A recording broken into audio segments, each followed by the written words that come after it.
Cannabis Connection in the house. 420 boys. For the Extreme Retro Review for ECW. January 4th, 1997. Another year going into this motherfucker. Yeah, 1997. We started off with Battle of the Belts was in 93, right? Yes, January 93. Skipped a couple of months, then proceeded in April with the first show. Extreme Retro Review number 2. Sheets. Here we are in Extreme Retro Review number 244. For those who have the coveted, oh boy, illustrious, and highly elusive Tape Trader edition, you would know that 57 minutes and 10 seconds is all of your unedited time you need to witness glory for this edition of Hardcore TV. But for the bums who had to walk into 1997 scratching and coughing and their way to watch it via the WWE Network, my partner in crime is going to give you the time and his thoughts, as well as his views of that rendition of the show. Oh man, what I sit up here and find preposterous is my very first car that I had was a hoopty and shit. It was a hand-me-down, and I was proud of it, you know what I'm saying? I put a lot of work into it, you know what I'm saying? Told all my friends about it before it was even running and shit, because, you know what I'm saying, I worked to bring it back from the dead and shit, you know what I'm saying? And I just had my chest all poked out and shit. And once it was finally ready to drive and shit, first time I crank it up and shit, motherfucking motor went out. And I experienced probably the biggest disappointment in my life and shit, you know what I'm saying? But going forward, I had to downplay that disappointment and shit. That's what you talking about the Tape Trader show is and shit. Like your shit, that shit is like you know it's shit. You know your shit broke down until you went through all this work of recording tapes and shit, you know what I'm saying? Speeding up the EP and shit, trying to adjust the track, try to edit out the fucked up tracking and shit, you know what I'm saying? Try to get it just right so you could copy it for your little dickhead dweeby friends and shit. You know what I'm saying? And in the meanwhile, you're dying inside because you know that life has to be better. And I got news for you folks. Life can be better for only $9.99 a month. Because see, as a kid, I was driving hoopties and shit and praying my shit didn't break down. And then one day, I became a big boy and I got something reliable and dependable, and that's something that I know will crank up and get me from A to B. And ladies and gentlemen, that is the WWE Network. And for the January 2nd, 1997 edition of Hardcore TV, the time was 45 minutes and 56 seconds. Overall, I thought it was a decent show. Spoiler alert, we do get to see Gary get thrown down again by the Halo, which will forever be LOL, to quote, to borrow from the Fuge and shit. I thought it had some, for a show that was decent and shit, I thought it had some okay story progression as well. So we start with the whole BWO vignette from Saturnalia Eve, 1996. Stevie Richards and the Blue Meanie all throughout New York City. It is completely awful. Bruh. And we go into the thing. This shit was goofy.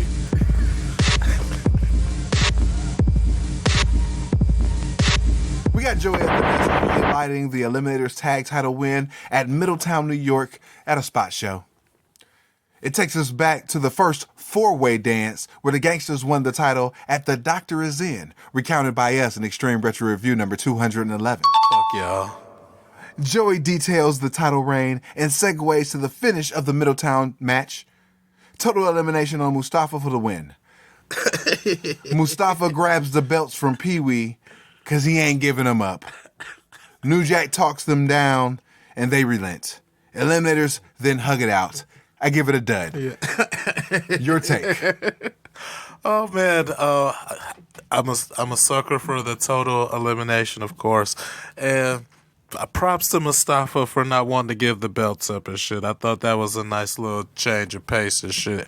And he wanted no parts of because once they finally did hand the belts to the eliminators try to raise their hands and shit and have a group arm race thing, and Mustafa wanted no parts of that and shit, so he my nigga for that. We have an ECW home video spot for the November to Remember 1996. Oh yeah, we saw that one. Recounted by us, Extreme Retro Review number 231. Yeah, fuck you motherfuckers.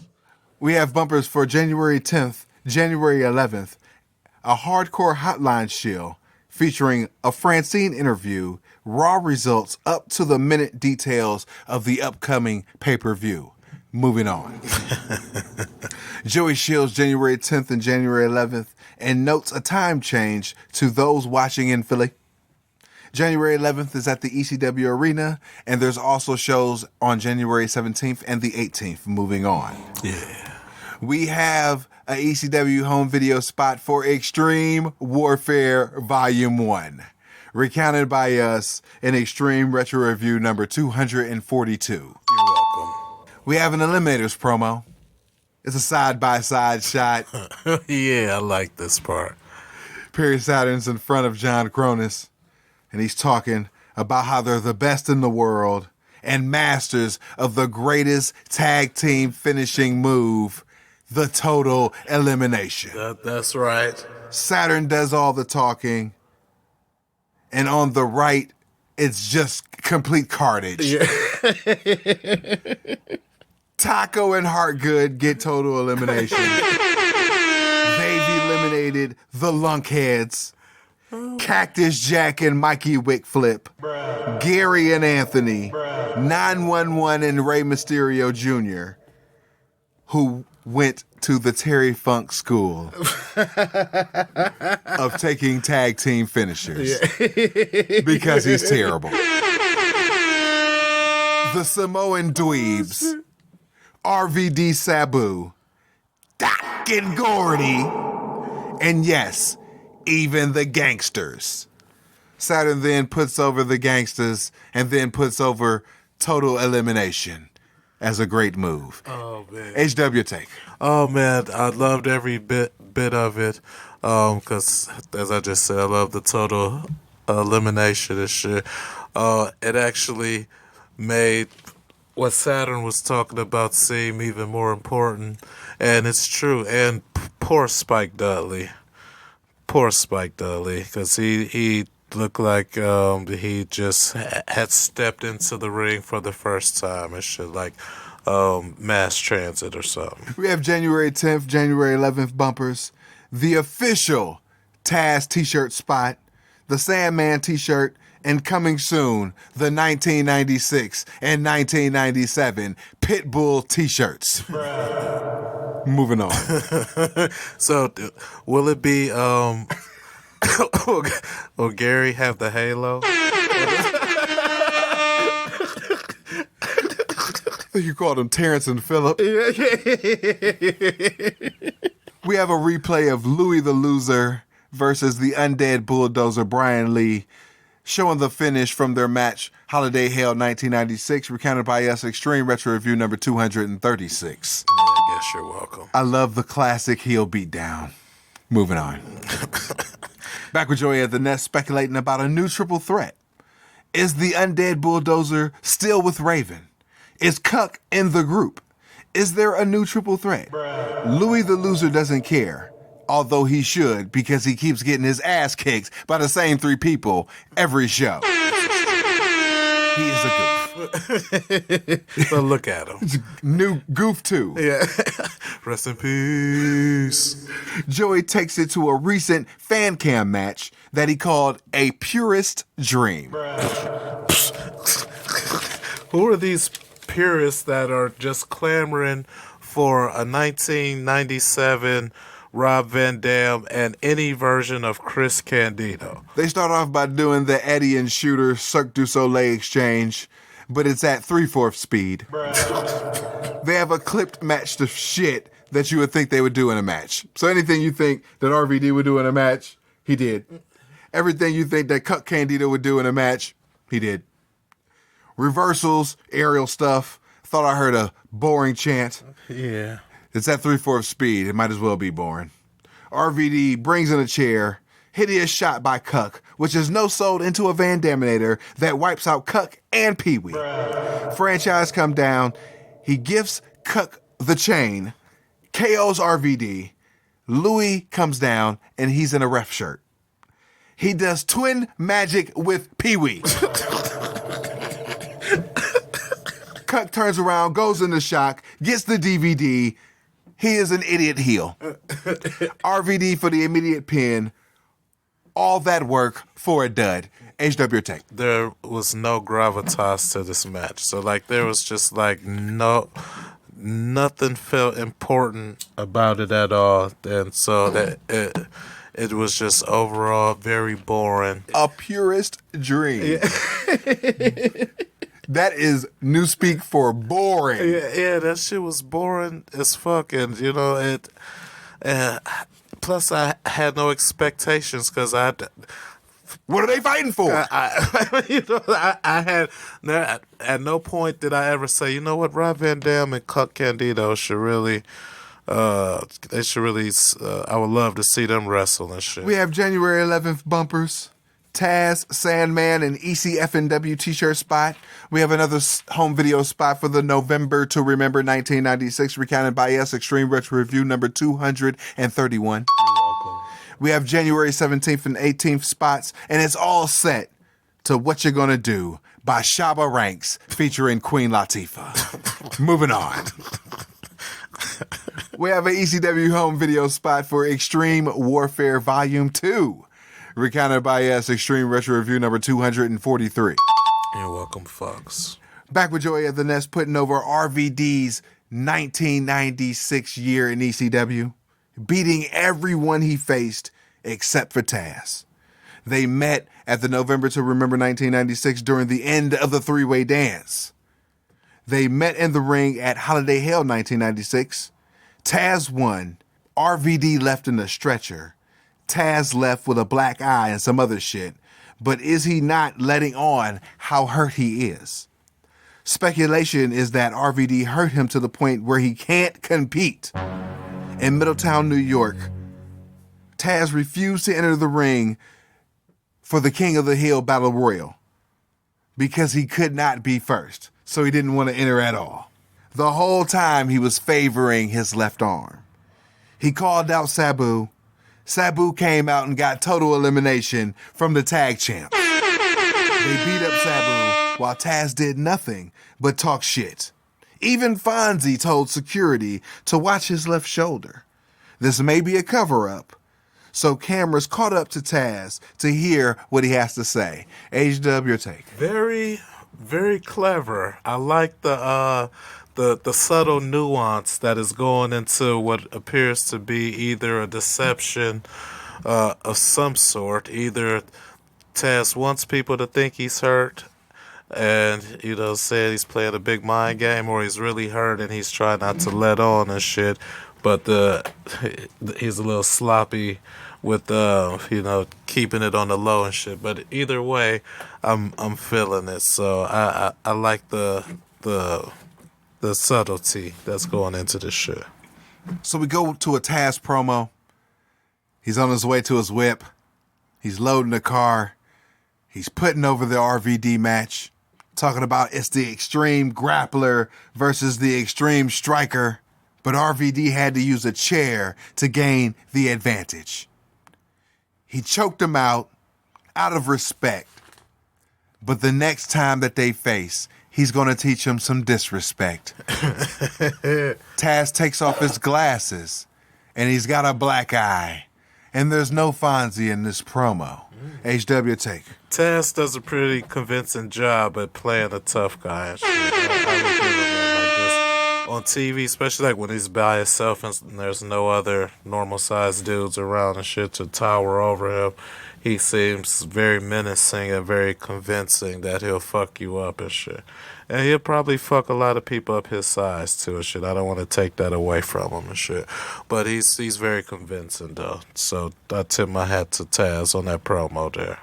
We have Joe Gertner with Hype Central. He buries Joey Styles and puts himself over. Good job. January 10th, January 11th, we have Taz, Sandman, and ECW It's Not For Everyone t-shirts. We have a BWO t-shirt spot January 17th and the 18th. Buy the shirt. January 31st is the Winter Blowout 1997. And we also end the spot with a catalog shield. Moving on.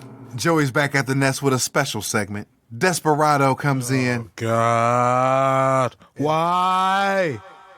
And 20 years ago, in Ontario, Canada, Terry Funk lost the NWA title to Harley Race. Big freaking deal. On January 11th, 1997, the living legend, Terry Funk, returns to the ECW arena to start his quest for the ECW World Heavyweight Championship.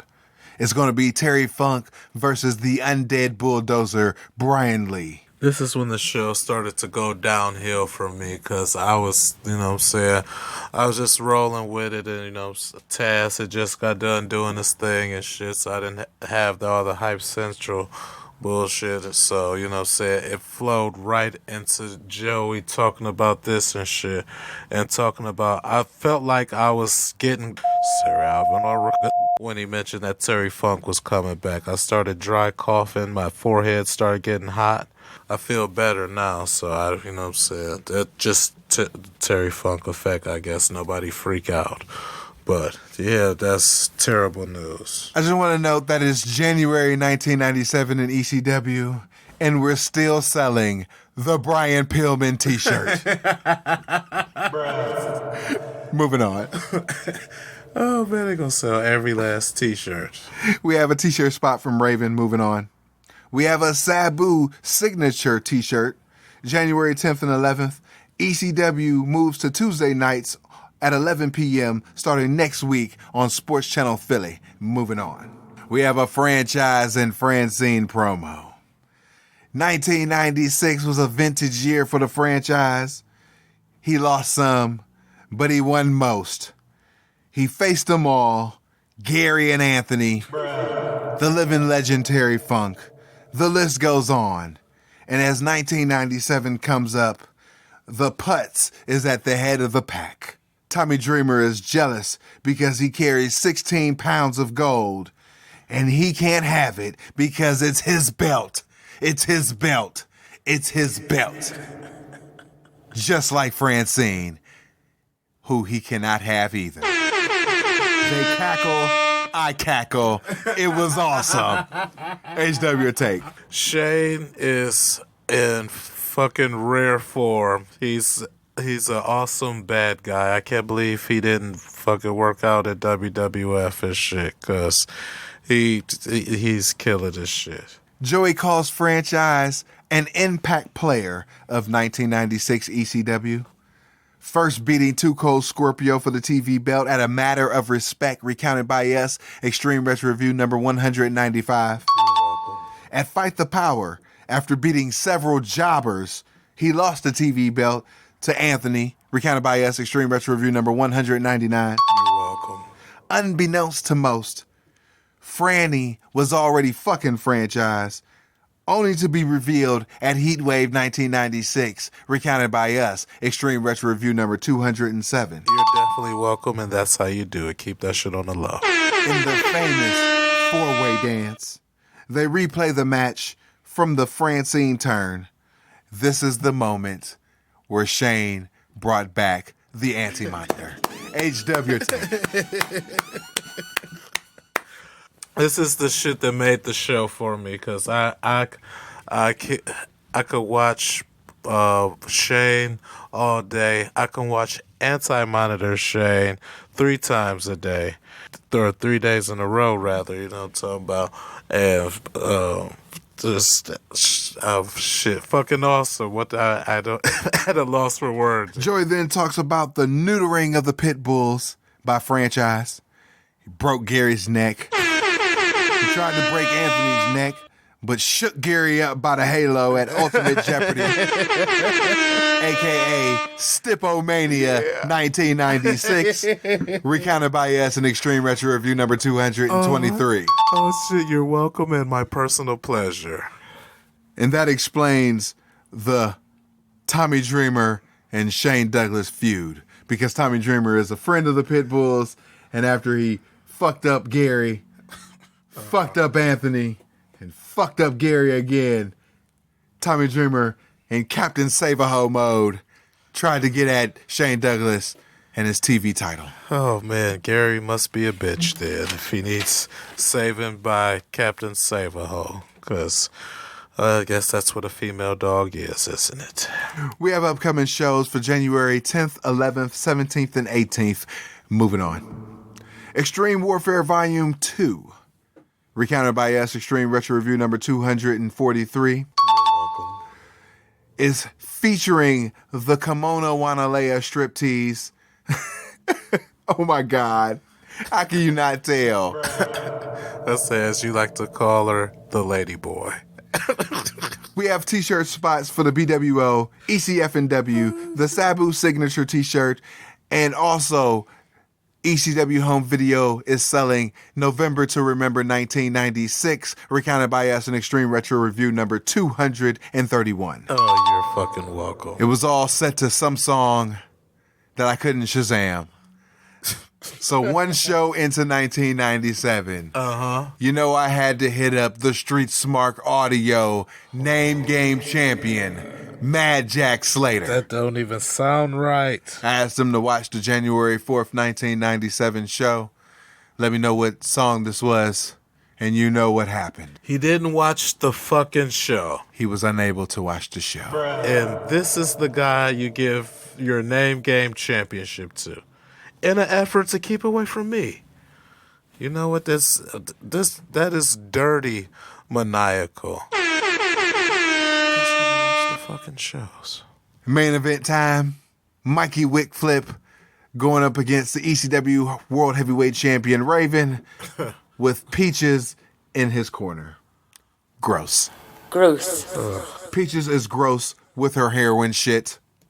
They lock up and the BWO arrive. Now, this is the story that they're telling with the BWO. The fans chanting BWO is throwing Raven off during the match. It was a raucous BWO chant that I heard. I want to know if you saw any fans chanting BWO. I rewinded that thing on WWE's terrible graphic user interface 3 times, because I hate rewinding or fast forwarding anything on that thing, just to be at 1,000. At least on the PlayStation 4 is how I watch it. But because it sounded so fucking loud, so I'm like, wait a minute, the crowd looked like it's just straight chilling and shit. Then it cut to another part of the crowd that was chilling, so. And I hear BWO, so I'm rewinding it and shit, praying that the motherfucker don't crash and shit. And the crowd was going mild. Like their lips, nobody's lips was going BWO, none of that. Crowd sweetening at its finest, television programming for your leisure. Yeah. I like that. No, that's just gross right there. I know I'm prone to hyperbole. I know this. But come on. As for the match, clip to the finish, Mikey finally back from his shoulder injury. I don't know. He hurt his knee after jobbing to the DDT. Joey says he should have never been in the match in the first place. I concur. Dud for the match. Yeah. HW take. Definitely a dud, because I didn't get the point of anything. Like, Like the little bits that they showed was pointless, and then then they clip to the finish. Mikey gets DDT'd, and then immediately grabs his knee and shit. Like I don't understand. And then motherfucker was running the ropes with no problem afterwards, and like none of it made no sense to me. Post-match, Peaches rakes the eyes. LOL. Sandman runs in, gets beat up by Raven and caned by Peaches. Mikey then gets beat up again. Hack gets DDT'd again.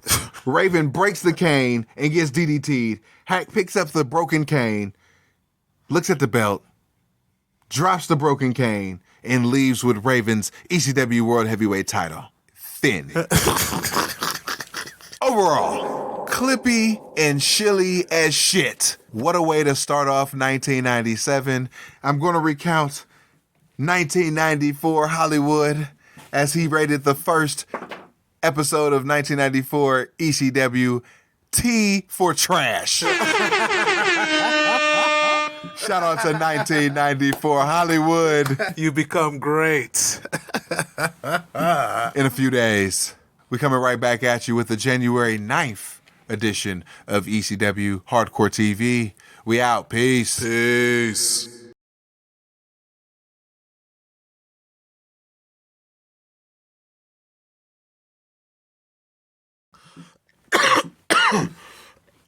Cannabis Connection in the house. 420 boys. For the extreme retro review for ECW, January 9th, 1997. 52 minutes, 36 seconds for those who have the coveted, illustrious, and highly elusive Tape Trader edition for the show. For Extreme Retro Review number 245. For those watching along on the WWE Network, my partner in crime is going to give you his thoughts and views as well as the time from that streaming service. It would be my honor and my pleasure to let everyone know that this seems odd because the last week's was dated January 2nd and this one's dated January 7th, a mere 5 days later. Bruh. But the January 7th, 1997 edition of Hardcore TV, was 44 minutes and 7 seconds. It is hard for me to fairly rate this show because as soon as it started off with a stomach churning moment, and like there was just a terrible, like you ever just throw up and shit, like you just been like real fucked up, either you drank too much or like you had stomach virus or something, you just couldn't stop Earl and his shit. Or the and then like once you finally do stop Earl and his shit, you know, you eat your little crackers and shit, and you drink some ginger ale and shit, try to feel better, but you still taste the throw up in the back of your mouth and shit, and you just can't get rid of it for like the rest of the day and shit. That's how it was seeing Terry Funk on my TV yet again after I had finally started being able to sleep again at night after having to endure this just most repulsive, like he's just like a living wart and shit. You ever seen a person with a big ass wart on their motherfucking face or something? He's just like a human wart. And he's back. Desperado by the Eagles opens up this edition of Hardcore TV. Fuck my life. With a Terry Funk vignette. On November 16th, 1996, the living legend, Mr. November, Terry Funk, returned to the ECW arena, truly making it a November to remember. Take a shot. Yeah, take a spin on the motherfucking pistol when you're playing Russian roulette. Despite multiple injuries suffered over his 32-year career, he and Tommy Dreamer teamed up to take on the franchise Shane Douglas and the undead bulldozer Brian Lee, who's younger, stronger, bigger, yet Terry Funk never backed down. He kept coming and coming. Brian Lee had him for the picking, but Putz stuck Lee with the video camera 20 years after losing the Niggas with Attitudes World Heavyweight title. He makes one last run for the world title, and it starts this Saturday night. You gotta be kidding me. What manner of witchcraft just allows a fucking 5,000-year-old bag of bones? I don't understand it. It must be destroyed.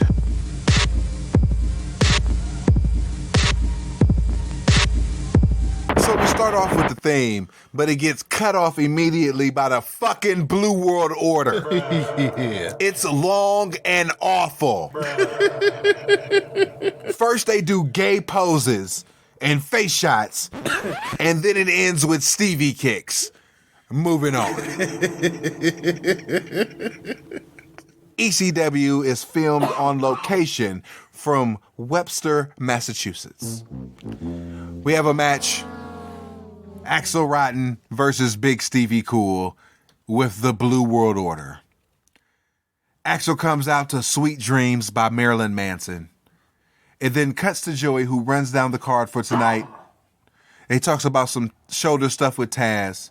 And then Raven and Hack and the World Heavyweight title belt situation. Some matches. Then they take some sweet-ass time getting to the ring. It goes into a commercial break.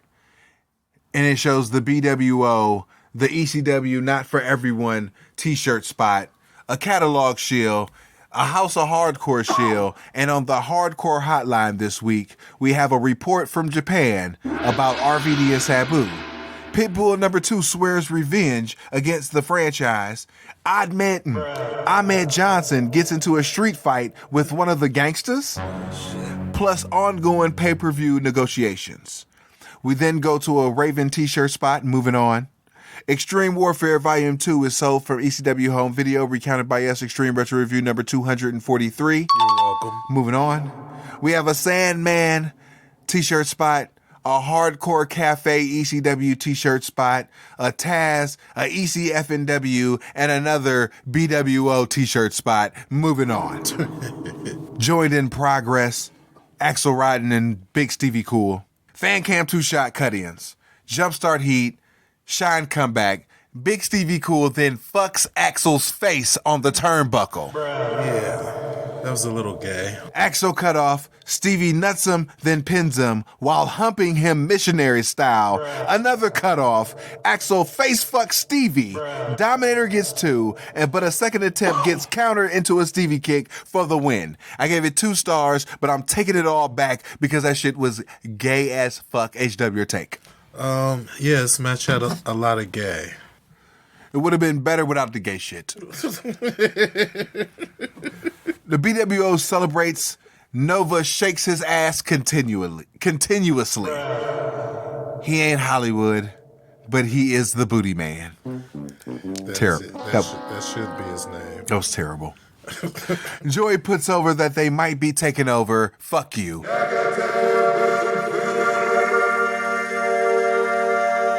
The BWO, they do have their moments when I find them comical and shit, but the motherfucking face fucking and shit, it's bad enough Blue Meanie where Daisy, him and Stevie where fucking Daisy dupes and shit. So I guess, you know what, I'm trying to, they're throwing all this gay in my face and shit, and I'm trying to expect them to not act gay. Why are you apologizing for it? Instead of just accepting that they're gay. We have another BWO t-shirt spot. November to Remember 1996 ECW Home Video spot, recounted by us. Extreme Retro Review number 231. You're welcome. A House of Hardcore and a catalog shield.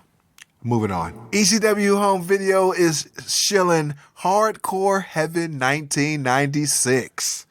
Recounted by us. Extreme Retro Review number 203. Yeah. Back with Joey at the Nest, speculating on Taz's injury to his shoulder, recapping and bringing folks up to speed. He refused to fight in the Battle Royale, and also he refused to fight in Webster, Massachusetts, instead handpicking Cuck Candido to be his replacement. Nigga cucking in the ring, too. It then goes into a cliporama of matches not shown in full. The Dudleys are fighting, I don't care. Anthony stares down Gertner. Franchise and Franny versus Tommy and Beulah. They're having a little spat. Hometown Heroes get a welcome as the Eliminators are getting the massive applause in front of their hometown crowd. They face Bubba Ray Dudley and Spike. Extended clippage of high spots. Spike takes the total elimination for the win. I gave it 1 star. HW take. Yeah. Oh shit, yeah, no, that's the one where fucking Spike almost lost his head and shit. Overall thoughts of the match, I love the fucking total elimination and shit. The rest of the shit I could care less about. Back with Joey noting that over the weekend, Killer Kowalski presented the Eliminators with newly designed ECW World Heavyweight Tag Team Championship belts. Newly designed my ass. Kowalski trained the champs in his dojo. Joey then calls Killer an early hardcore legend for biting off Yukon Eric's ear back in the 60s. Bruh. That's some gangsta shit. Give me a break. You not down for the ear biting? What the fuck am I, Holyfield? Tyson? Later on in this episode, we'll hear words from Killer. Moving on. Joel Gertner is on my TV screen, looking sleazy as shit. The shaky cam is queasy as shit. He brings out Cuck Candido, who tells both Gertner and the cam to stop moving. Thank God. Yeah. Cuck Candido's going on about Louis the Loser. They were both dumped from the WWF for political reasons and wound up in ECW. Cool. But you sit over there and I'll be over here because he's annoying as shit. Always talking and doing the click sign. It drives Cuck Candido up the wall and he knows it. Because Louis the Loser is doing it on purpose. Now he comes to ECW, teams with Mikey, and loses, tarnishing his undefeated record. So he put Mikey through a table. LOL. What do you think's going to happen after making Cuck Candido lose to RVD? You're going to find out why he's Cuck Candido. No gimmicks needed. HW, your take on the promo. Overall, outside of Cuck being 5'8" and being a cuck, I don't have any issues with Candido and shit. You know, so he's just a short cuck, and I actually feel bad for him and shit. So, you know, I do appreciate the talent that is there, because Candido, you know what I'm saying, that was a above average promo and shit, more than I expected. We show the full card for January 11th. We have t-shirts shilling for Taz and the Sandman. We have another bumper for the January 17th and 18th shows, another t-shirt for the Sabu signature spot, a January 31st bumper, House of Hardcore shilling, and a record label shout out. Moving on. The Eliminators get a shout out from the House of Pain for winning back the tag team championships. Moving on. Joey puts over the Massachusetts fans and talks about Raven Nest members facing off. Nova, who's a member of the Blue World Order, versus the undead bulldozer Brian Lee, who's still on the payroll of both Raven and the franchise. From 2 weeks ago, from the Battle Royale, the Blue World Order enter the ring. Sandman and Sabu are down. Devon gets eliminated. Brian Lee comes in, knocks out the other two geeks of the Blue World Order, and then Stevie Richards gets put out of the Battle Royale. These niggas are geeks for life. Joey then details the future of Raven's Nest. He spouts off a series of scenarios and questions. I'm over here like, dude, it's Nova. So Brian Lee is a terrible team player, And he won't just get along with motherfucking BWO, especially after Stevie issued the motherfucking olive branch and shit. That shit kind of, I was rooting for the BWO to whoop his ass and shit after that, but you know what I'm saying? I understand why they didn't, but I was still rooting for him and shit. We got Nova versus the Undead Bulldozer Brian Lee. The first appearance of Judge Jeff Jones. And I must note that the ring announcer was pretty good. Stevie cuts a promo referencing the Battle Royal. Lee was the better man that night, but I don't care. I don't take this shit serious. These niggas are geeks for life. 3 versus 1 handicap match. I'm still putting my money on the Undead Bulldozer. I said, what are you going to do when the Undead Bulldozer drops the primetime slam on you? They offer Brian Lee an invite to join the BWO. All 3 of these geeks get beat up. Primetime slam in 29 seconds. LOL. I gave this 5 stars. I don't get why he didn't just go ahead and be down with the squad. He's already in the family and shit. After the win, he shoved the referee. I bumped it up to a 6. So on this edition, if you had the coveted, elusive, and highly illustrious Tape Trader edition of Hardcore TV, you saw a commercial. Columbia House is selling on VHS MASH for $4.95 a tape. How many episodes is on a tape? I don't know, but it had to be like 50 tapes. Oh, shit. 6-hour tape, 18 episodes, at least a tape, incalculable. Fuck that shit. Back with Joey at the Nest recapping Brian Lee and Nova and buries Hulk Hogan suddenly. He throws it to Killer Kowalski for some comments, but he gets choked out by the Undead Bulldozer, who is now the legend-killing Undead Bulldozer, primetime Brian Lee. Joey then screams for him to get some help and to stop. HW take. Man, what the fuck was up with that camera angle? Only thing I could think of was that it was just weird how, like, you saw Kowalski's face and then, like, Brian Lee's fingers around his neck and shit, so I'm guessing that they were scared to hurt him and shit, so they didn't want to show him where he looked like he was just giving this nigga a neck rub and shit. And had this weird-ass camera angle and shit. That's all I could think about it. House of Pain plays their lead single, The Have-Nots, promoting their second album, Rise Again. It's the entire video. And why wasn't this song the Eliminators theme? Moving on.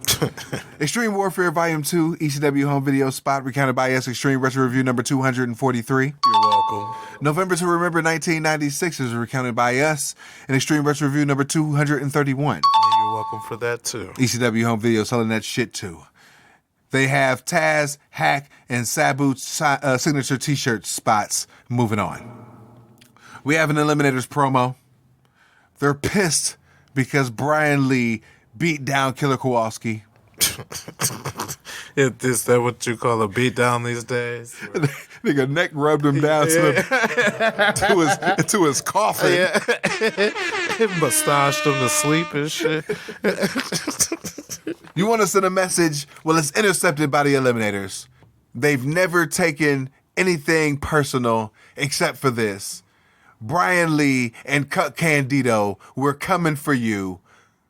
I said, what the fuck did Cuck do? Oh, it was only Brian Lee massaging that nigga down to sleep.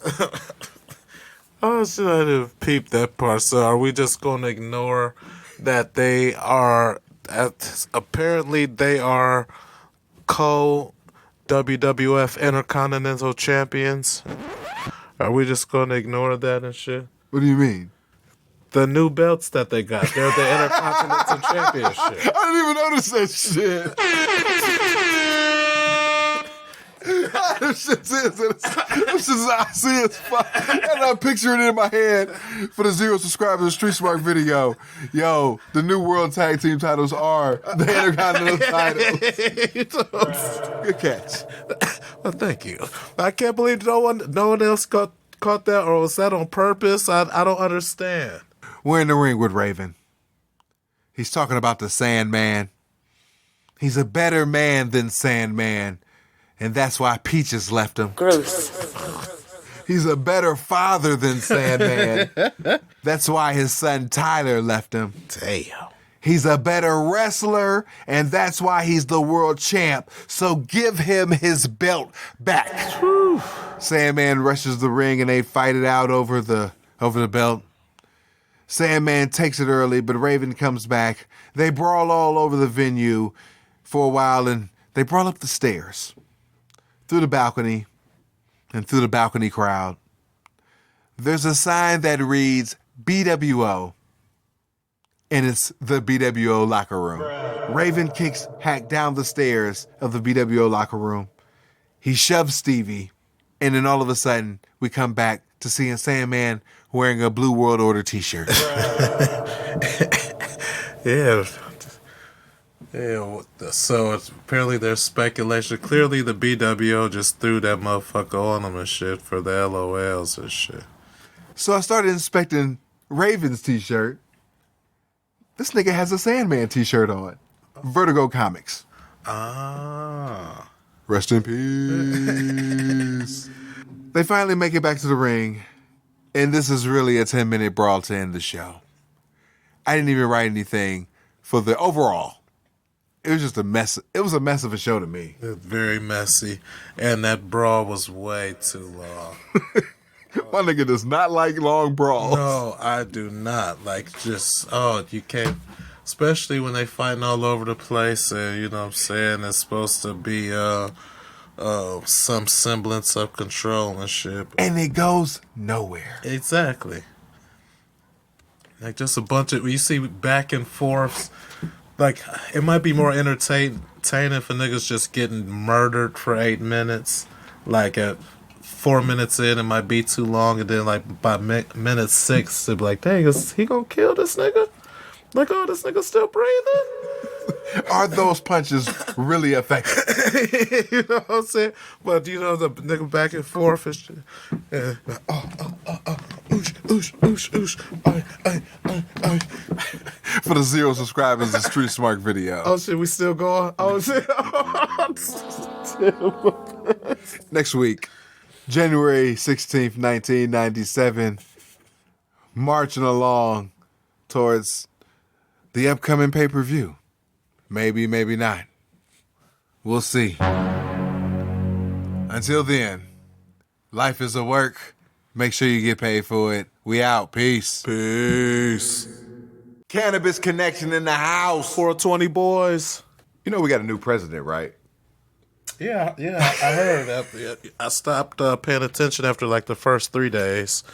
And then I found out like 4 hours after the nation did, apparently, yesterday, that we had finally picked one. Were you one of those geeks who voted?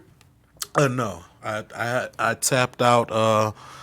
Who's the last? The last president I voted for was Bush the second time. Oh, okay. Bush versus Kerry. Yeah. I voted one time. Bush versus Gore. I voted for Gore. Yeah, I voted for Gore too. You know what I'm saying? Nigga won the popular vote. Lost the electoral college. I said, yeah, I'm out. Yeah. Then joined the military.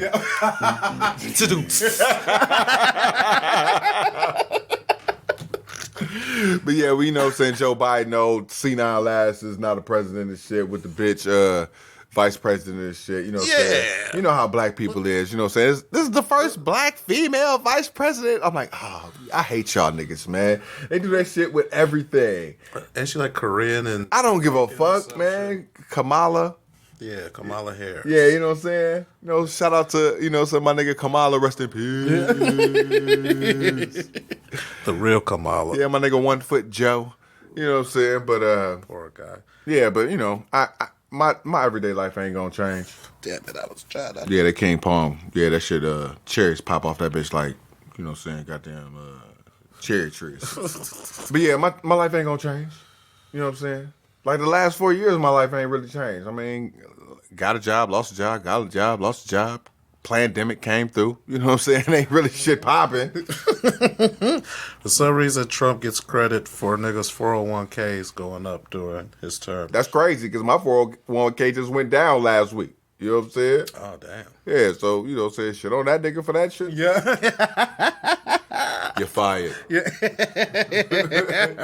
That nigga ain't conceded defeat yet, has he? Nope. No, he's not going to. Oh, yeah, I didn't it's think he about was. to be You know what I'm lawyer saying? 30. Mad funny.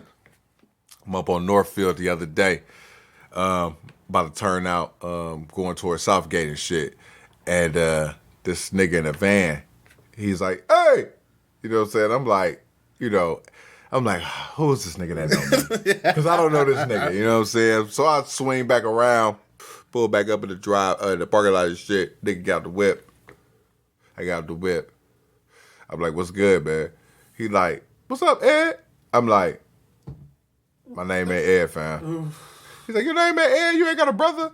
You know what I'm saying? I said, nah, man. He's like, oh, my man. My bad, man. I was like, man, I just got one of them faces. Yeah. You know what I'm saying? You know, the Scourge, you know what I'm saying, has one of those faces that is very instantly recognizable, except to the 394 Legion of Street Smarks.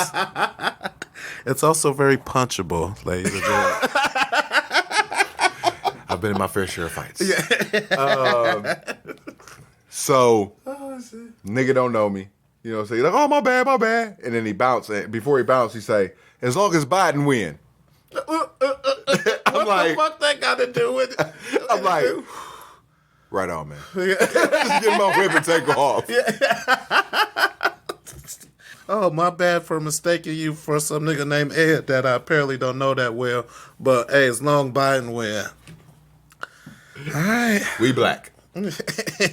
But full disclosure, even though I didn't vote and I won't be voting again as far as I can tell, I am happy to see that Trump is gone and shit, because, you know, I don't know, like, you know, said, like, I don't know if, you know, I'm about to go down a whole ass rabbit hole, but long story short, I don't know if anybody can be that bad or do that bad of a job as he did on purpose and shit. I never saw any change. I'm telling you, fam. Like, nigga got elected in 2016, so nigga came through in 2017. I was still in school. Graduated college. Got a job, lost a job. Got another job, lost another job. Pandemic came through. I got another fucking job. And that's where I'm at. I mean, I had, you know what I'm saying, my little foods, you know what I'm saying, baby foods in the house, you know what I'm saying, and I got a new motherfucking house. So, honestly, shit been good with me with this nigga under the administration. I've, you know, progressed farther career and professionally as well as personally as more than Obama. You know what I'm saying? To be fair, me too. Obama, I was still fucking bitches up, you know what I'm saying? I was still pulling bitches off the club when Obama was in term and shit. Oh, shit, I was still married with him. It was a Bush. You know what I'm saying? Bush, I was out here, you know what I'm saying, aiming high for the Air Force and shit. You know what I'm saying? Oh, shit. So, and Clinton, I was a teenager, so, you know. Me too. It is what it is. This is the Extreme Retro Review for ECW. January 16th, 1997. For Extreme Retro Review number 246, if you have the coveted, illustrious, and highly elusive tape trader version of this show, you will know that the time for this edition of Hardcore Television was 56 minutes and 39 seconds. To the guy to the right of me, Sextuple P will now give you his thoughts and views, as well as the time from the WWE network that he just recently resubscribed to. Because we back. So, just a quick aside. I was interested and curious as to how you would describe the tape trader, especially knowing that, you know what I'm saying, you haven't been as enthused as recordings past with doing this particular show, and yet somehow with the same fervor, the same zeal, the same exuberance, and the same childlike excitement, you were still able to sit up here and try to prop up this grandiose idea of these tape traders like they are just something magnificent and a wonderment to behold and shit. So, in honor of the fact that I don't feel like you phoned that in and shit, I'm not going to tell the 394 out there of the Legion, said Hollywood loves y'all, by the way. No homo if you're a guy. I'm not going to mention how much of a turd that the tape trader really is and shit, you know what I'm saying? I'm just going to celebrate the fact that you could still be excited about that after all that. Now, with that being said, I'm back on the WWE Network, and I'm probably not going to die of Alzheimer's because I didn't have to watch the Tape Trader show, and I could watch this on the WWE Network. The time for the January 14th, 1997 show was 44 minutes and 24 seconds, and I hadn't watched ECW in a while and shit, so I had kind of forgot where we had all left off and shit. And it's crazy. Once I watched this show and shit, I like everything started flooding back and shit. And I thought the show was pretty enjoyable. The first match I had a couple questions and shit, but overall I thought it was a pretty good show. So we start off with Wildfire Tommy Rich and Ricky Morton debuting in the ECW arena. And in about 60 seconds, they're going to be taken to the extreme. Hell, just like Tommy Rich's pants.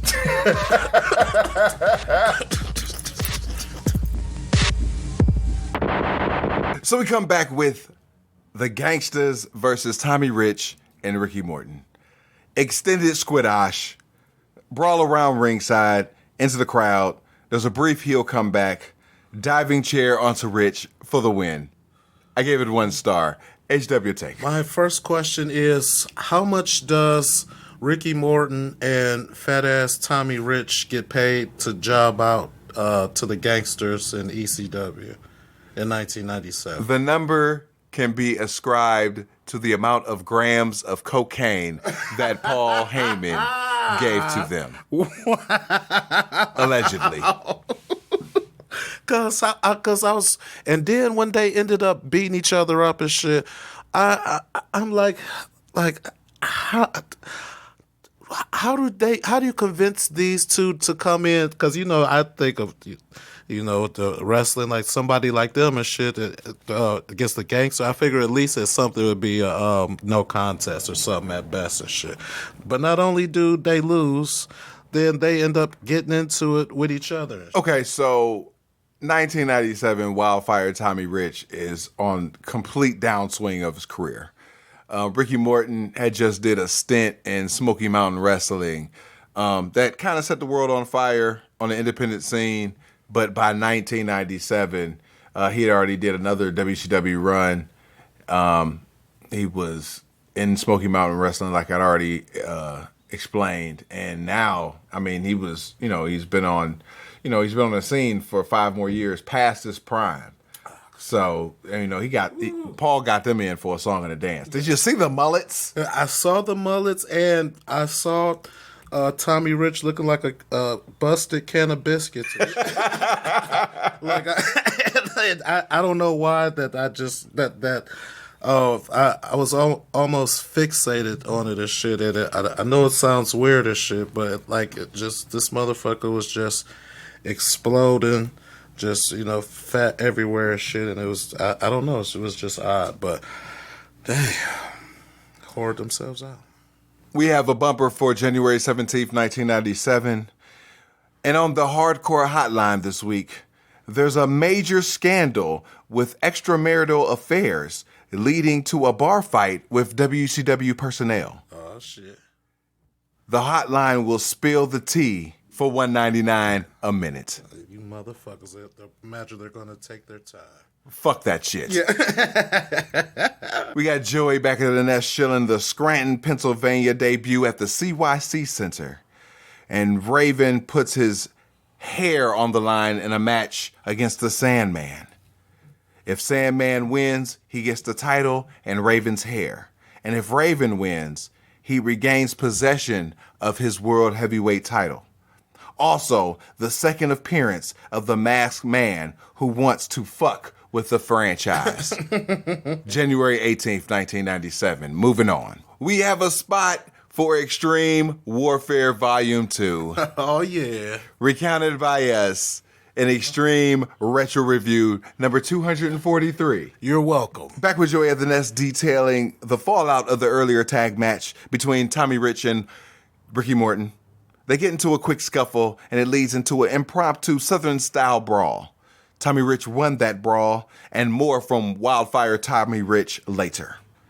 We go on to Taz, and the question is he injured from the match against Rob Van Dam at Holiday Hell 1996, recounted by us in Extreme Retro Review number 236? You're welcome. So cameras go off and venture towards the Team Taz dojo via satellite, quote unquote. The cameraman knocks on the door. The lead assistant and trainer guy, Mako, answers and shoos him away, but then changes his mind and lets him in. From ECW Home Video, we have a spot for the November to Remember 1996, recounted by us in Extreme Retro Review number 231. You're welcome. Back with Taz at the Team Taz dojo. Joey's doing the back and forth, quote unquote. Joey asked, "Why haven't you competed since 1996 Holiday Hell?" Taz answers, "If Sabu can set out for a month and still be the glory boy, then he can do the same thing too." You're damn right. Joey then asks, "Is your shoulder really injured?" Asking all these goddamn questions. Taz replies, "Yes, but it's been injured for a number of years. He injured it before he was in ECW in a judo tournament." Joey then goes on to ask, "Then why do you hate Rob Van Dam?" Taz answers, "'Cause he's a pretty boy, Johnny come lately, trying to make a name in the house that Taz built." Joey finally asks, "When will you fight again?" Taz finally concludes the segment by answering, "Next week," and he kicks the cameraman out. H-Dub, your thoughts and take on the whole segment. I thought it was cheesy and awesome all at the same time and shit. Once Taz got to talk of this shit, then, it started to get good. Well done. And it's very impressive to see that Taz has his own dojo as well. We have a spot from ECW Home Video for Hardcore Heaven 1996. Finally recounted by us in Extreme Retro Review number 203. You're welcome. We have a bumper for January 18th, 1997 in Scranton, Pennsylvania, and we have Joey with the hard sale for that show. Moving on. ECW Home Video spot for Extreme Warfare Volume 1, recounted by us, finally, in Extreme Retro Review number 242. And you're finally welcome. Back with Joey at the Nest recapping Sandman and Raven with the BWO mention. He says that questions remain, but they will be addressed. Stay tuned. We have an old-fashioned slug out for possession of the ECW World Heavyweight title between Raven and the Sandman. Raven talks shit. They trade haymakers. They're flooring each other with each shot. There's no ref. There's no decision. So whoever stands walks away with the belt. I hear BWO chants, but ironically, I see no one yelling BWO. They brawl around ringside. There's a table suplex. Raven clotheslines Sandman over the top through a table. Ew. Raven grabs the belt and DDTs Sandman. Then the BWO make their appearance. Yeah. Crowd pops. Sandman comes back and mists Raven in the face with beer. Nova and Meanie get their ass kicked by Raven because Raven's blinded. Stevie and Raven face off. Stevie shoves Raven into a schoolboy by Sandman. Raven and Stevie face off again. There's a Stevie kick into Sandman. LOL. Stevie and Raven face off a third time. Raven tags Stevie but gets DDT'd by Sandman. Sandman and Stevie now face off. Stevie kick on Raven and hands Hack his BWO shirt and leaves. Right. Hack, he's posing out to the crowd with the BWO shit. The crowd is chanting BWO, but ironically, I see no one yelling. Sandman then chokes Raven with the BWO shirt. He gets Raven punch drunk into the ropes. He does the Andre the Giant spot. Yeah. Sandman then proceeds to cane Raven and leaves with the belt again. Raven collapses. He gets tended by the Gooficus 3. He stumbles out, does the crawl sail all the way up the aisle. And I must note that he refused all help during this whole post-slug out segment. HW take. Oh, man, I thought this shit was glorious. It was probably one of the most entertaining non-matches that I've ever seen. And I don't know if Raven scripted this shit or whatever, or planned it or whatever. But whoever did, I applaud you, and well done. We have a January 18th, 1997 hard sale narrated by Paul Heyman. Moving on. We have a T-shirt A-Rama shield featuring the BWO, a Taz T-shirt, a Sandman T-shirt, a catalog shield, a House of Hardcore shield, and another Hardcore Hotline shield for $1.99 per minute. Fuck that shit. And move on.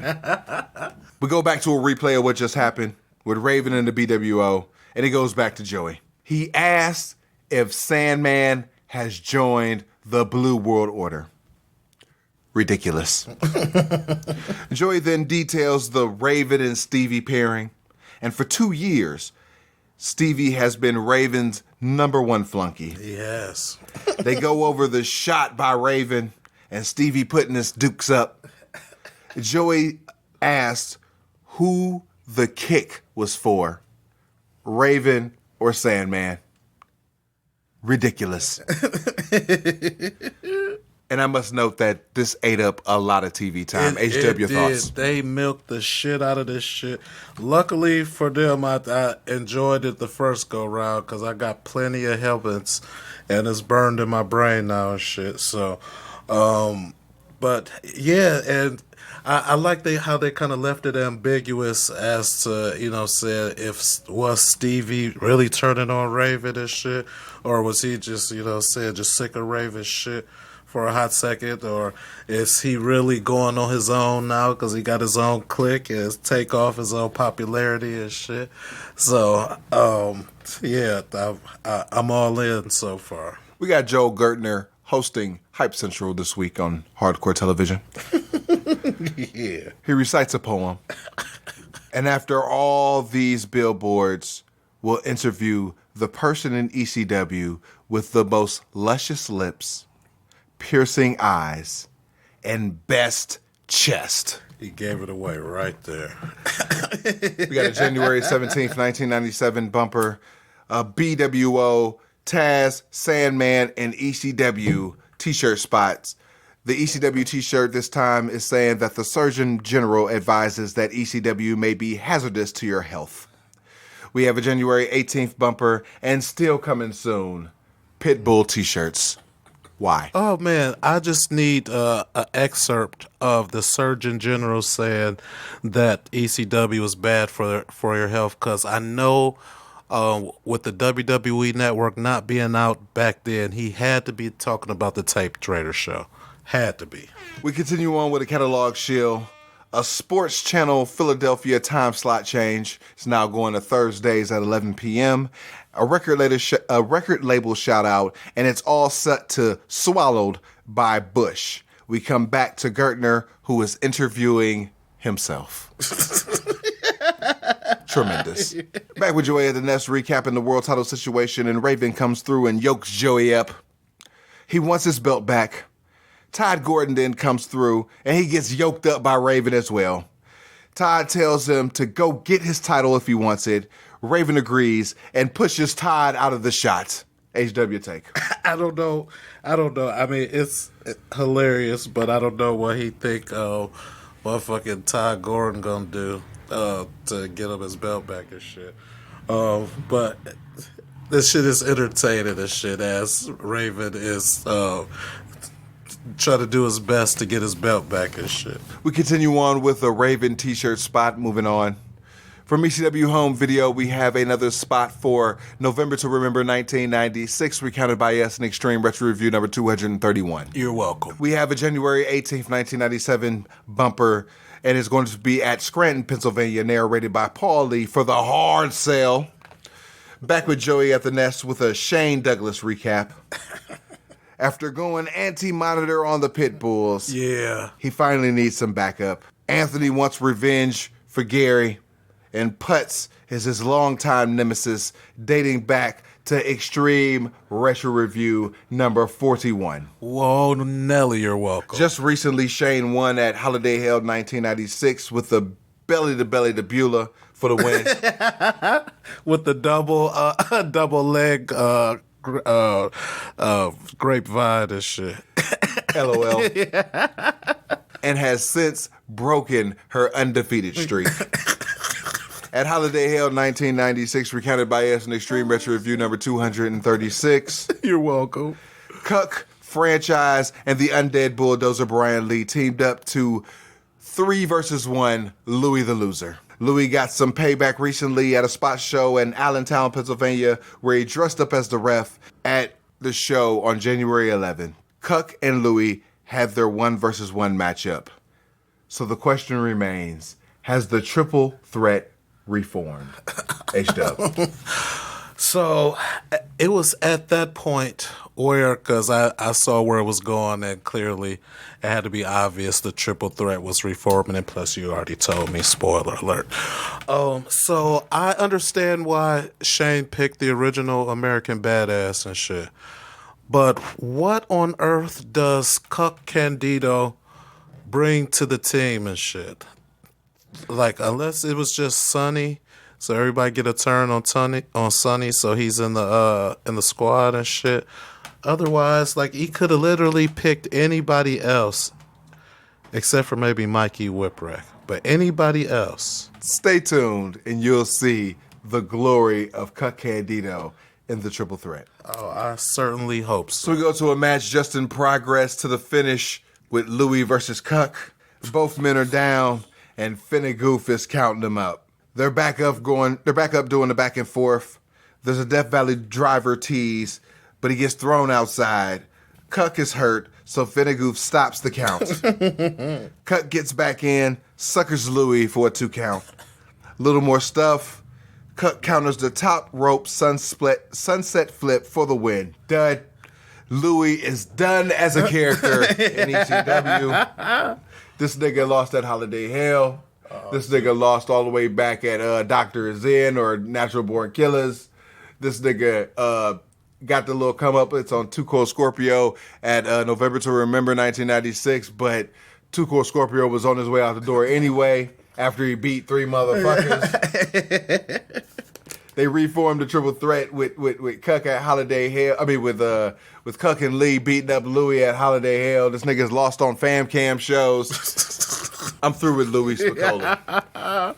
He has such promise too. Poor Louis. Cuck Candido takes up all his wrist tape and his knee pads and shit and starts throwing them at Louis. Starts pie facing this nigga because he lost. Louis mad, so they start fighting again. Louis getting the upper hand. Undead Bulldozer comes through. 3 versus 1. Shane comes through again. Primetime slam on Louis. Yeah. They do a stuffed pile driver on Louis. Take that, Louis. Anthony for the save. He gets primetime slam, but he no-sells it and cleans house. Heels powder. Anthony then tends to Louis the Loser as we close the show. HW, thoughts of the match? Oh, man. The highlight of the match was the post match, because outside any match that starts in progress, I don't give a fuck about. So, but once the American Badass came out and Shane and they started attacking Louis and shit, I was all up into it and shit. Then I got pissed off when fucking Anthony, fucking scene stealer wannabe that he tries to be, this fucking prima donna, always has to stick his nose where it don't belong and shit. Him and fucking Louis Spicoli ain't friends and shit. You ain't never seen them. You ain't never see Louis, and I could be wrong on this and shit because I'm super high right now. But I don't recall any time where Louis Spicoli ever came out to save Anthony and shit. I was like, what the fuck he saving this nigga for? But I digress. Clearly, I didn't like the part where Anthony attacked the triple threat, but the triple threat wasn't running, though. They just, you know what I'm saying, they say, you know what, our work here is done. We're going to get on up out of here. It's just for clarification and shit, you know what I'm saying. Overall, crowd sweetening aside, the sudden, I mean, it was an okay show, but the sudden badass tweet to Raven's character is very jarring. From him being this, cult figure, chicken shit heel in the match deal, to now this second title reign, you know what I'm saying, Sandman has his belt, but he's a badass and he's duking it out in barbed wire matches and he's having slug outs and shit with the Sandman. Like, he should be more cerebral with his approach. So this badass tweak is, I'm not feeling that. The Stevie stuff makes absolutely no sense. The BWO hack tease was completely ridiculous. But this show, I treat it as an info dump because it's catching you up to speed from the end of 1996 and to where we are at right now in ECW in 1997. But the tweaking of the booking makes it an interesting show just from the standpoint of, okay, they got some holes to patch up and this is how they're patching them up. I said that this show feels like a new year, but, you're writing on something and you're still writing the old year. You know what I'm saying? Yeah. So, you write, 1/16/96. You go, oh, shit. It's actually 1997.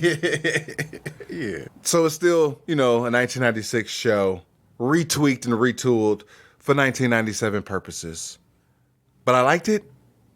I don't know, I guess. Yeah, you liked it. Perfect show to come back to, because we back. Coming up next, we continue on with the January 23rd, 1997 show. We out. Peace. Peace.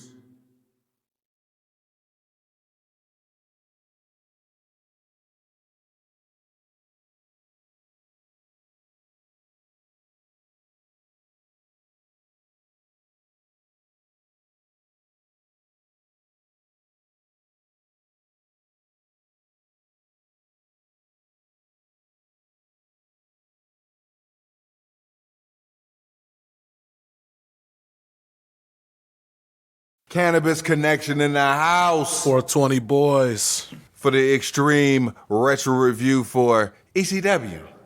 January 23rd, 1997.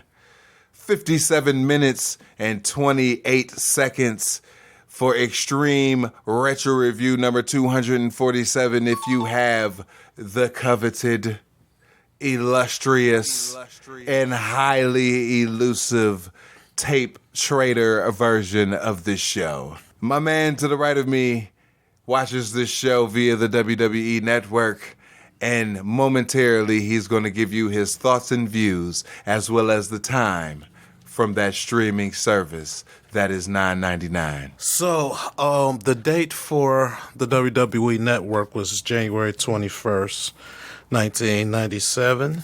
And the time was 47 minutes and 21 seconds.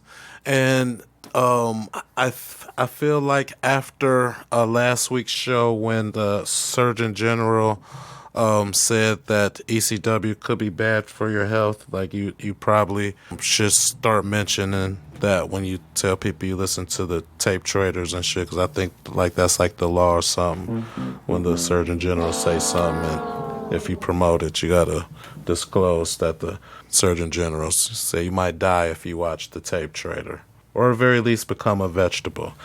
nevertheless, I digress. So yeah, like I said, 47 minutes, 21 seconds. The show was good again. Picked up nicely from last week. This show had one of the best openings that ECW's had in a long time. I was very thrilled for the show to start like that. So I would definitely recommend it, and also the Eliminators are in there, so if you're a fan of the Eliminators, stay tuned for that. So we start off with Joey in the ring opening the show. He starts to speak, but he stops to warn Tommy Dreamer, who's at the Eagle's Nest, that the triple threat are behind him. Yeah. To no avail, though, because the Putz gets beat up. Yeah. Multiple garbage can shots by the undead bulldozer and a single-arm DDT on the can by the franchise Shane Douglas. Oh, they beat the shit out of him. Speaking of trash, they throw him off the Eagle's Nest to the platform below, and they all celebrate. Yes, rightfully so. Damage Control, a man who looks like Francois Petit, tend to Tommy. Terry Funk comes out to throw chairs at the triple threat, and he scurries the heels off and then runs over to Tommy Dreamer. Yeah, he's very frightening. The place where Tommy Dreamer is at is very narrow. Tommy gets loaded onto the gurney, bloody as shit. They roll him out towards the back, and out of nowhere, Wildfire Tommy Rich decks Funk with a chair, tips over the gurney with Tommy Dreamer on it, and continues the assault to both Putz and Funk. Oh man, I became team Tommy Wildfire Rich at that point. And shit, I tried so hard not to spoil it last show and shit. I talk about how fat he is and shit. But he's so worth it and shit. Good job, Tommy Rich. This Corona is for you.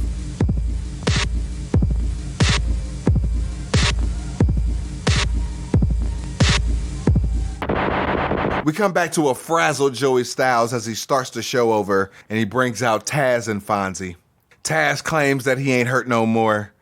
Fonzie talks shit. Taz tells Joey to hug the corner and shut the fuck up. The crowd chants Sabu, and Taz replies that you're going to have to yell a little louder because he's 90,000 miles away because he's so loyal to the ECW fans. Nice fanny pack, Taz. He talks shit about Rob Van Dam, too. Rob Van Dam is in Japan as well as Sabu, and when he could be in Philly, getting choked out by Taz. And as far as Sabu goes, whenever Paul gets the balls to make the call, whenever Sabu gets the balls to sign the match, Taz will tear him limb from limb in 5 minutes. The crowd chants bullshit. Taz starts to talk, but he's like, man, fuck Sabu. I felt that shit. You know what I'm saying? Taz then calls out a fan for siding with Taz against Sabu. Buries that nigga. Gets the crowd back on his side by burying this geek fan in the crowd. Just old-fashioned heat that I love. Oh, shit. The super fans clap like bitches, led by OG Sign Guy and the Neck Beastie. Oh, what's up, Neck Beastie? Oh, man, you know what I'm saying? Especially when it feels good to be back. I know I said that last week and shit, but spoiler alert, we record this shit the same day and shit. Surprise. So it still feels good to be back and shit. At any time, I could see Neck Beastie making a complete and utter fool of himself, especially when he goes into full seal mode and shit with the you know what I'm saying? Like it brings me joy. Like, you know what I'm saying? Just to see somebody nerd out so hard like that. Like it makes my heart sing and shit. We have an ECW spot for the November to Remember 1996, recounted by us in Extreme Retro Review number 231. You're welcome. We have bumpers for February 1st, February 7th, February 8th, and March 1st, 1997. Shout out to the motor outside. Thank you. And this week on the Hardcore Hotline, we have an interview with a returning Extreme superstar. Raw results will be posted before they air, and it's put up or shut up time. Come on, somebody. Will ECW be on pay-per-view this week on the Hotline for $1.99 per minute? From ECW Home Video, we have a spot for Extreme Warfare Volume 2, recounted by us, an Extreme Retro Review number 243. You're welcome. We come back to a match, ECW World Tag Team titles, the Eliminators, Perry Saturn, John Cronus versus Axel Rotten and Devon Dudley. We have Taz on color commentary. Yeah. I must note the last time he was on color was Extreme Retro Review number 125, Enter the Sandman. You're welcome. Okay. Taz puts the champs the fuck over and buries Axel Rotten and Devon Dudley at every opportunity. I can see why he did Axel for sure. Claims that they've never been in the gym. He calls them fat asses.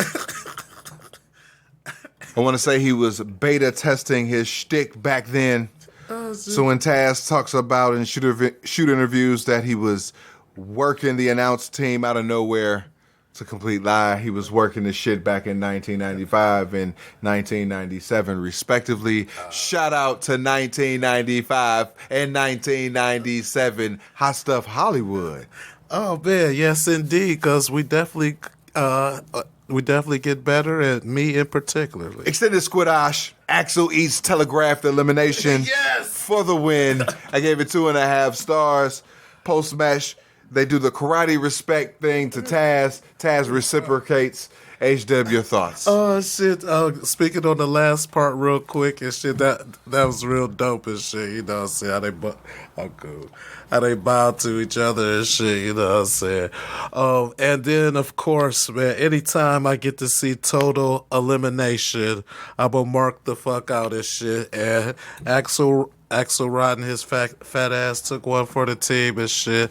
And I don't know, that might be my favorite tag team maneuver of all time. We have bumpers for February 1st, February 7th, February 8th, and March 1st. Moving on. We have t-shirt spots for Taz, the ECW Hazardous to Your Health shirt, the Hardcore Cafe t-shirt, the It's Not For Everyone t-shirt, and a Sandman t-shirt. Moving on. Back with Joey at the Nest explaining the card change because Tommy Dreamer got beat the fuck up. Yeah. Now, Terry Funk wants the Undead Bulldozer in a match. Bubba Ray, Dudley, and Anthony got changed up because Franchise put a bounty on Anthony. Yeah. So the bad crew comes out. They get beat up. Yeah, Bubba bitch ass go try to protect this nigga and shit. Devon and Axel Rotten come out. They don't fare any better. Franchise gets on the apron and demands to do it himself. As he throws up the triple threat sign. Cuck and the Undead Bulldozer do the run-in, beat up the faces. Anthony gets demon dropped through a table. Single arm DDT through the rest of the table. Yes. And Shane officially reforms the triple threat.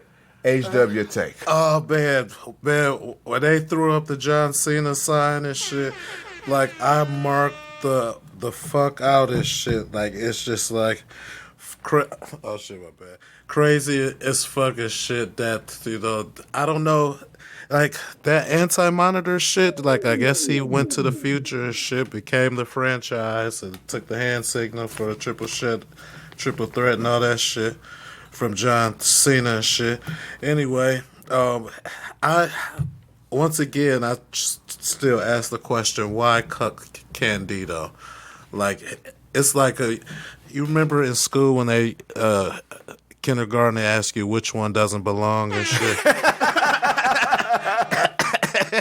You know what I'm saying? One of these things is not the same. You know what I'm talking about? Like Candido looks like Shane's son. maybe that. Francine ends the segment by telling everyone to kiss her ass.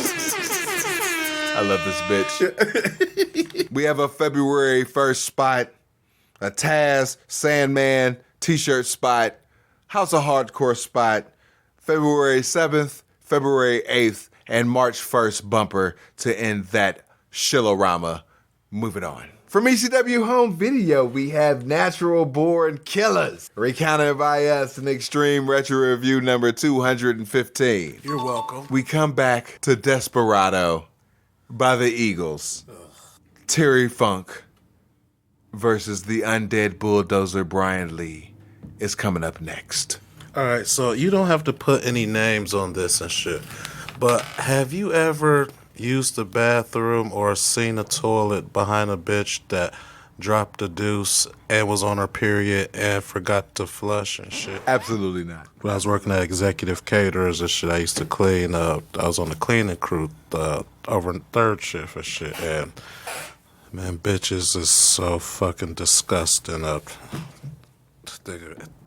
So that, anyone who's had that experience and shit, that is the embodiment of Terry Funk and shit. So that's what I saw on the screen. I had flashbacks. I thought I was 19 again and shit. Cleaning bathrooms and shit. So this nigga came, you ever seen Tales, Twilight Zone or some shit, a nigga fall asleep and did his worst nightmare just come to life and start fucking with him and shit. We have a BWO t-shirt spot moving on. We have a Raven t-shirt spot moving on. We have a February 1st Taz Hack t-shirt spots, House of Hardcore spot, Catalog Shield, February 7th, 8th, and March 1st bumper. Moving on. So we come back with Terry Funk versus the Undead Bulldozer Brian Lee. Lee suckers Funk into straddling the rail, jump starts the heat. Yeah, go American Badass. He reopens the cut from earlier, works on the knee with a chair after escaping the knee shit. Funk takes it back outside and uses a chair to come back. Yes. They go back and forth in and out of the ring and ringside. Outside of hope spots and flurries of offense from Funk, Brian Lee is completely in control of this match. We have another comeback from Terry Funk, but Franchise and Cuck do the run-in to beat down Terry Funk. Funk gets the demon drop through a table. Yes. Triple Threat roll him in for the pin, for the win. I gave it 3 1/4.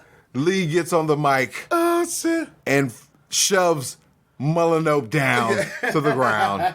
And I bumped it up to 3 3/4. HW, your thoughts of the match? Up into that fucking that point right there and shit, up into where he pushed Mullinope. I thought everything was awesome. I thought the match was a tad bit too long though and shit, because it's eating too much ice cream to the point where you get sick and shit. It's all right, let's wrap this shit up and shit. But he beat the dog shit out of Terry Funk, and I was so proud of the American Badass Brian Lee and shit. Undertaker owe him something for that and shit. So I don't know. So maybe because he played fake Undertaker, Undertaker felt he could steal the American Badass gimmick. I don't know, but tit for tat. That's fair. But only thing is, somebody paid him to be fake. WWF paid him to be fake Undertaker. I mean, and Vince paid Undertaker to be fake American Badass. Touche. The real American Badass and Undead Bulldozer Brian Lee then grabs the mic and says, I quote, Terry Funk, I know your daddy would roll over in his grave knowing his little girl got his ass whipped. Yes. #dead. Oh, man, so fucking awesome. Oh, man, I am a Brian Lee mark for the rest of my life. He then continues on and says, Mr. Legend, you're looking at a legend killer. Funk then talks shit, but he gets headbutt. It's no sold. Funk slaps him back down and chokes Lee with the mic until Franchise and Cuck get him the fuck out of there. I bumped it up to a 4. HW, thoughts of the post-match shit? See, what Brian Lee and the Triple Threat need to keep in mind is Terry Funk's demon butt packed and shit. So, he allowed him too much time to regenerate and shit, because most normal people are not recovering that fast, no matter what's going on. To be able to fight that nigga off and absorb headbutts and shit. Unless, you know what I'm saying, you got that deal going with Beelzebub, and then, you know what I'm saying, you see how that shit manifests and shit. So when you beat that nigga down and shit, you gotta lock him in a coffin and bury that bitch and pour cement in the hole and shit. You know what I'm saying? Joe Gertner is once again hosting Hype Central, but he stops because he has a hair out of place. He goes to the mirror and then combs his chest hair. Tremendous. Well done, Joel. From ECW Home Video, we have the Terry Funk Classic Edition series. And he's teaming with Stan Hansen versus Big Abby and Kevin Sullivan at Ultra Clash, recounted by us, Extreme Retro Review number 26. Oh, you're definitely not welcome on that. He's teaming with his brother, Dory Funk Jr. versus the Public Enemy in a barbed wire match at Heatwave 1994, recounted by us in Extreme Retro Review number 75. Worse and worse squared. And he's finally having his one-on-one face-off in ECW versus Cactus Jack at Hostile City Showdown 1995, recounted by us in Extreme Retro Review number 120. You're welcome. We also have February 1st bumpers, a House of Hardcore shield, a catalog shield, a ECW t-shirt that's hazardous to your health, Brian Pillman? an ECW Not For Everyone t-shirt, February 7th, 8th, March 1st, and we end the Shilorama with a blue WO, with a BWO t-shirt spot. Moving on. Back with Joey at the Nest detailing the franchise and Francine's exploits since Heatwave 1996 on July 13th, when Shane re-tapped into the power of the Anti-Monitor and destroyed the Pit Bulls, recounted by us in Extreme Retro Review number 207. Oh, you are so super very welcome. Then he shook Gary up in a body cast at Stipomania, recounted by us in Extreme Retro Review number 223. Oh, shit. You're joyously welcome on that one.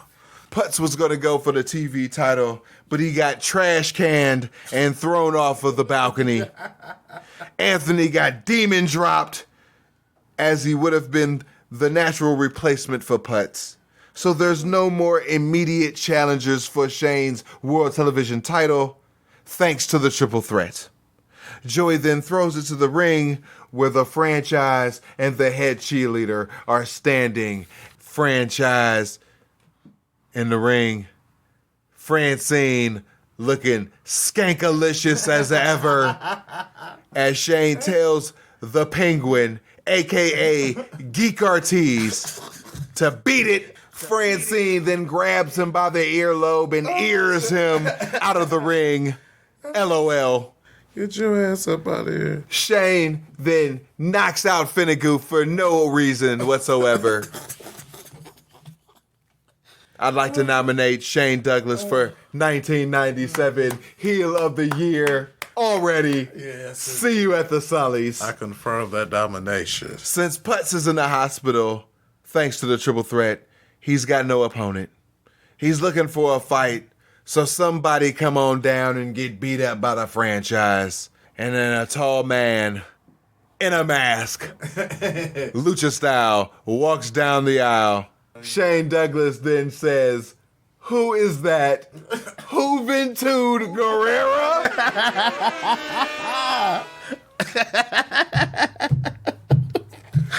Oh, shit. Masked Man grabs the mic and it's obviously Rick Rude. Oh, shit, yeah. And he says it's a new year and he's here to change ECW's direction. So he's here to fuck with the franchise. He asked the crowd if you want to see him fuck with the franchise. Crowd goes ape shit. Shane grabs the mic and he says, "If you want to fuck with me, why are you in a mask, Mask Man?" Mask Man grabs the mic back and he says, "2 reasons. If I take my mask off, you shit yourself, and everybody here doesn't want to deal with the stench. He goes on to say that there was a piece of shit that was the niggas with attitudes world heavyweight champion. And he said, to be the man, you had to beat the man. And it's no doubt that Extreme Championship Wrestling, Shane Douglas is the man. Oh, shit. But there's a guy in the back, ready, willing, and able to kick your ass. And if you can't prove that you're the man, then you're hung as a hamster. Yeah. Shane Douglas grabs the mic back, and I must note that with them growing back and forth, grabbing the mic, it still felt natural, as opposed to motherfuckers grabbing the mic and just saying lines. Right. They were going back and forth, and I felt that shit. It was cool. Shane Douglas grabs the mic the last time, and he says, it can't be Putz or Anthony, because we took both of them pieces of shit, so that it can't be Putz or Anthony, because we took both of them pieces of shit out, and they're both in the hospital. So bring out your guy, Masked Man, and Shane will prove that he is the man in ECW. Thunder Kiss 65 plays, and out comes Fat Gear. On the WWE Network, it was their version of the Pitbull Anthony's theme song. So, yeah, motherfucking Gary. Fat Gary comes out, House of Fire. He's doing the backdrops, he's doing the elbows, he's doing the shitty-ass gorilla press slams. You know, Shane Douglas is bumping around like Ric Flair and shit. He's beating him up pillar to post to end the show. Overall, Gary. Shane is the ultimate team player, because that was, talk about the ultimate record scratch and shit. You know what I'm saying? That's the equivalent of the nigga house party bumping the table and shit. My nigga chill? Yeah. Oh, shit. That's motherfucker. He trying to make your shit better. Yeah. No. We talking about Gary, not another surprise nigga, you know what I'm saying, that could pop the crowd. We talking about Gary. I had to make sure that wasn't Rhino or something at first. Like, that nigga did. That nigga was shaped like Rhino. You know what I'm saying? Real talk. I'm like, wait a minute, is that Rhino or Gary? Fam. If this ain't the epilogue of the Pitbull tag team, Rest in peace. it's over for y'all niggas. Arrivederci. I'm going to say it like I said back in the day. Poor Pitbulls. Yeah. They had promise at one time, you know what I'm saying? Like, they could have been right where the Eliminators at right now and shit. Nigga get DDT'd on his neck and shit. Yeah. You know what I'm saying? Shook up like an Etch-a-Sketch. I'm all shook up. Coming up next, finishing out this triple shot. Oh, speaking of this nigga neck. Extreme Retro Review number 248 is next week, January 30th, 1997. Until then, we out. Peace. Peace.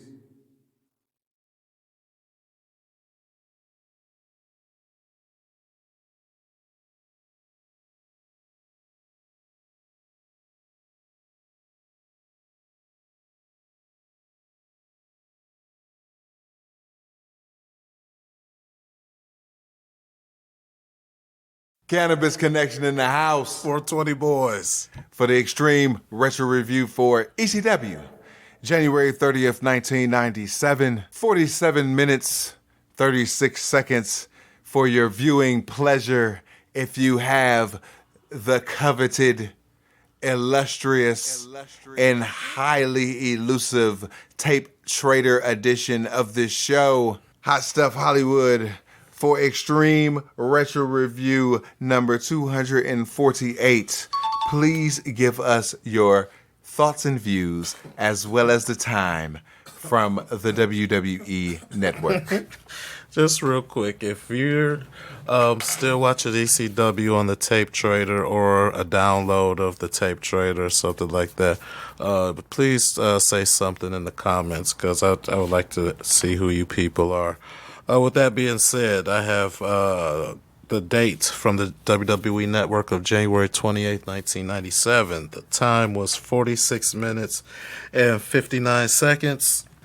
It was an enjoyable show until I found out some horrifying news before the food shit record, and that come to find out that this is a go-home show for something. This will be the go-home show for Crossing the Line Again. Crossing the line again. When did we cross the line the first time? February 4th, 1994, when the night the line was crossed. Oh, you're welcome. Oh, God. Recounted by us in Extreme Retro Review number 49. You're welcome. And why wouldn't they just name it the night the line was crossed 2? Duh. Or the night the line was crossed 97 or something. What's wrong with these things? Your thoughts and views of the show as well as the time from the WWE Network. I said the time, and because I went off a little tangent. But yeah, no, overall, it was a good show. Again, you know what I'm saying? Well, until I found that out, I thought it was a good show, is basically what I said. And in case you didn't hear me, again, the time was 46 minutes and 59 seconds.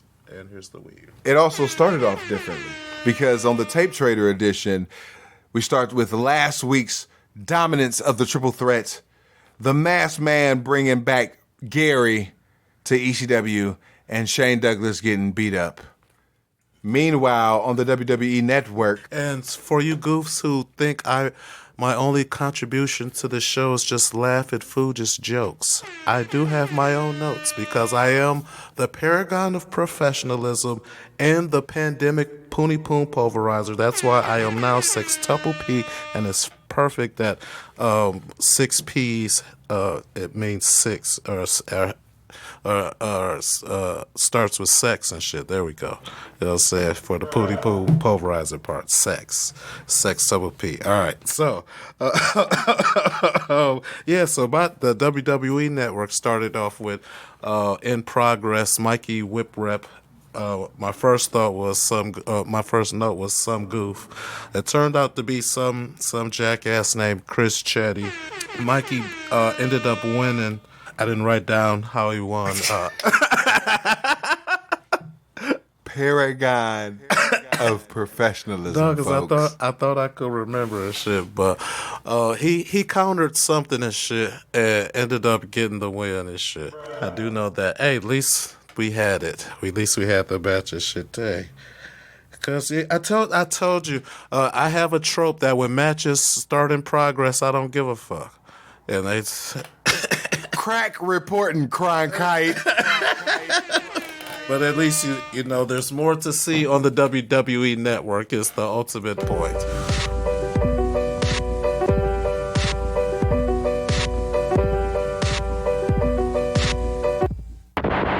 Joey's on location at the CYC Center in Scranton, Pennsylvania, and introduces the World Television Champion, the franchise Shane Douglas. And out comes the entire Triple Threat to include Cut Candido, the Undead Bulldozer, and Real American Badass Brian Lee, and the head cheerleader Francine. Shane takes the mic from Joey Styles. Meanwhile, Francine shoos him out of the camera shots.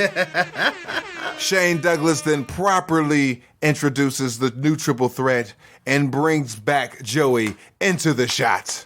He compares a rose to the revelation of who the Masked Man could be without using names. But we all know that it is ravishing Rick Rude.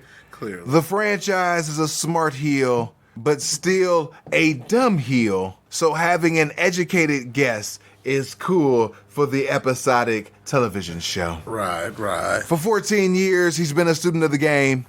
He's fought the best and then some. And there was one man who was tough as nails and kicked ass wherever he went. And I think it's you, Masked Man. Now, I know you don't want me. I know you don't want the gold. And I know you don't want the crew.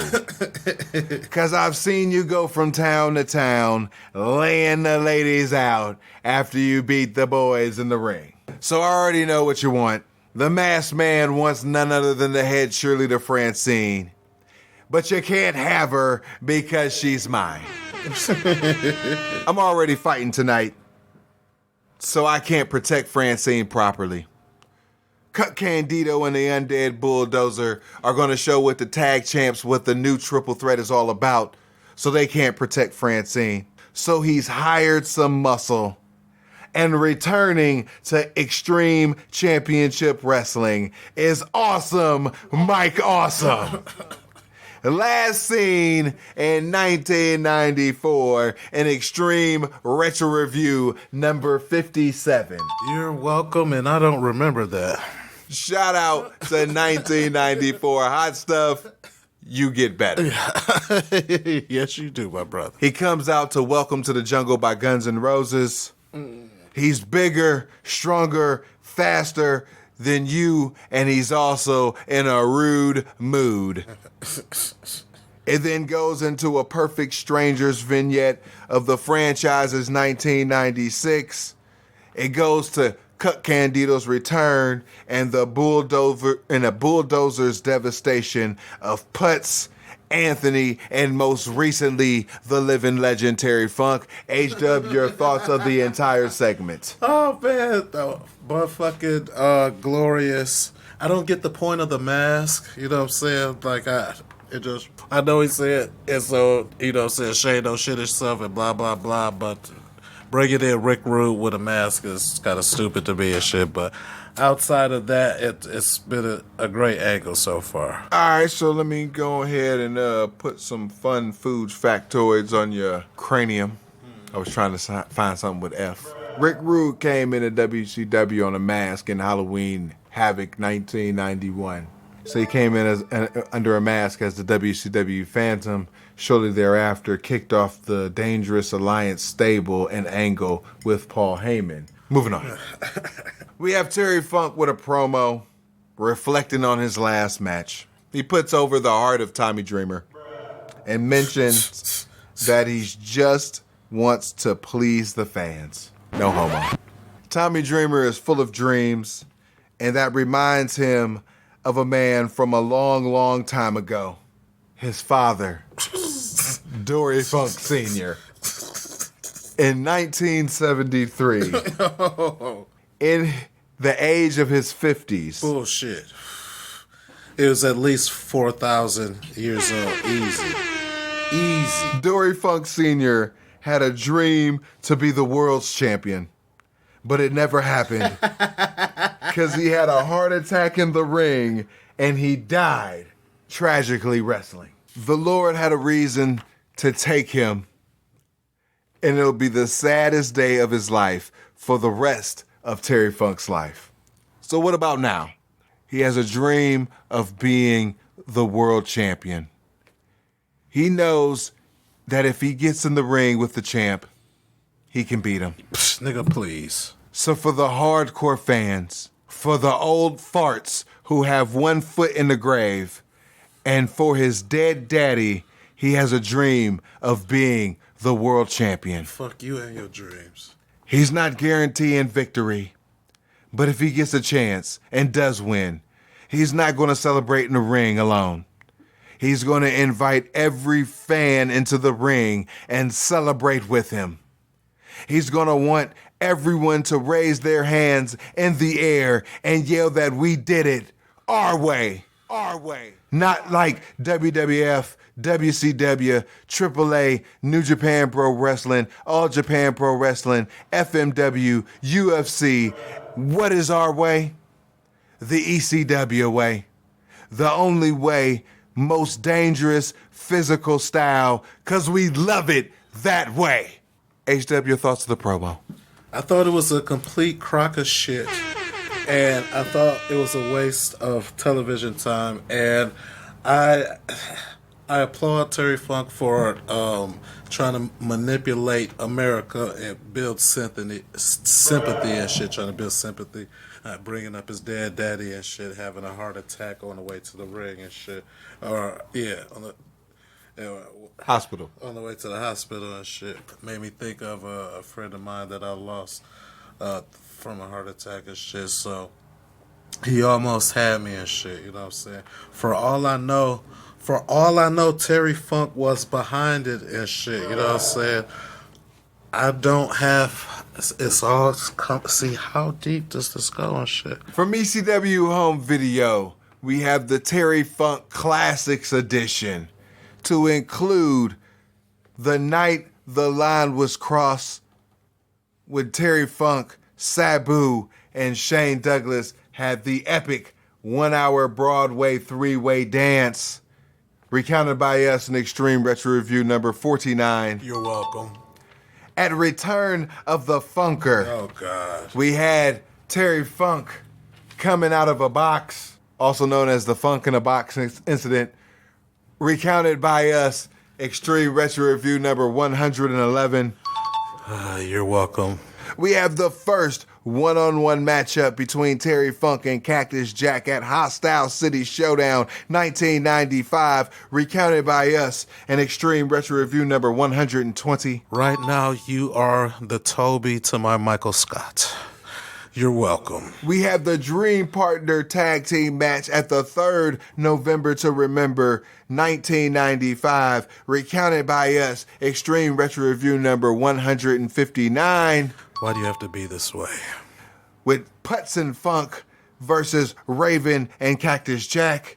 And also this week on the Hardcore Hotline, International High Flyers are set to debut in Extreme Championship Wrestling. The Monday Night Wars are about to take a whole new turn. Stevie Richards has an interview clarifying his relationship with Raven. Pause. And Request TV with a statement about Extreme Championship Wrestling on pay-per-view. And find out why this Saturday night will be Extreme Championship Wrestling's greatest night ever. All for $1.99 per minute. Fuck that shit. We have a Raven t-shirt spot. We have a BWO t-shirt spot. We have a Taz and an ECW Hazardous Not For Your Health, Not For Everyone, Hardcore Cave, and Sandman t-shirt spot. Moving on. From ECW Home Video, we have November to Remember 1996, recounted by us in Extreme Retro Review number 231. You're welcome. Back with Joey at the Nest, throwing it to Taz at his dojo rather than the ring. Dimly lit, orange tinted room. Taz is in his ring with a hoodie on. In early December 1996, he had shoulder surgery. Fucked up a bunch of shit, but he got it fixed. But it was an old injury. The funny thing is, he's been fucking up the ECW at like 80%. Come on, somebody. Now, at 110%, what's the path of rage gonna look like now? Ooh-wee. Sabu, what do you think the beating is going to look like now? You putting Rob Van Dam in my way ain't gonna stop me, because he's a wannabe. A long-haired Taekwondo punk bitch who could not stand up to me. Oh, shit. I thought we was gonna have a classic match, Rob Van Dam, the grappler versus the striker. But Rob Van Dam had to use a weapon. Cheating and shit. This nigga looks at his hands. These are my weapons. Sandman has to use a stick in his matches. These are my sticks. Putz has to use a garbage can to fight his battles. These are my garbage cans. And even that 169-year-old legend, that old fossil, has to use a shovel in his matches. He should go dig a hole. He should be dead.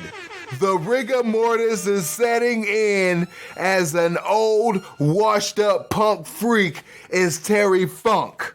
These are my shovels. Hey, Rob. I'm gonna beat you at your old game. We're gonna play with weapons. Sabu, I'm not done with you.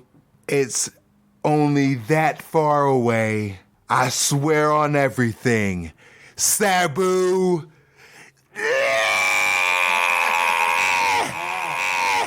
Get out of my dojo! Oh, man. Promo of the year. See you at the Sully's. HW, your thoughts. Man, I just want to say one more time the part where he said about Terry Funk that he needs a shovel, he should be dead, he should dig a hole for himself. The rigor mortis is setting in. He's an old, washed up punk freak. Quote, end quote.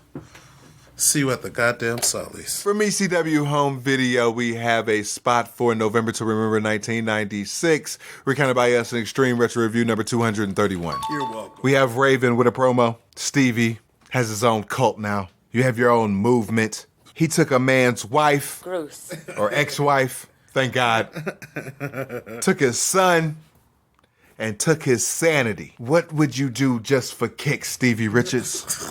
So before you fly solo, just remember that nobody gets out alive. Yo, take it a promo. Man, what do you say to somebody who take niggas' family and shit for fun and shit? Like, oh shit, you know what? Just for a good time, I'm just gonna take this nigga whole family and kid and shit. You know what I'm saying?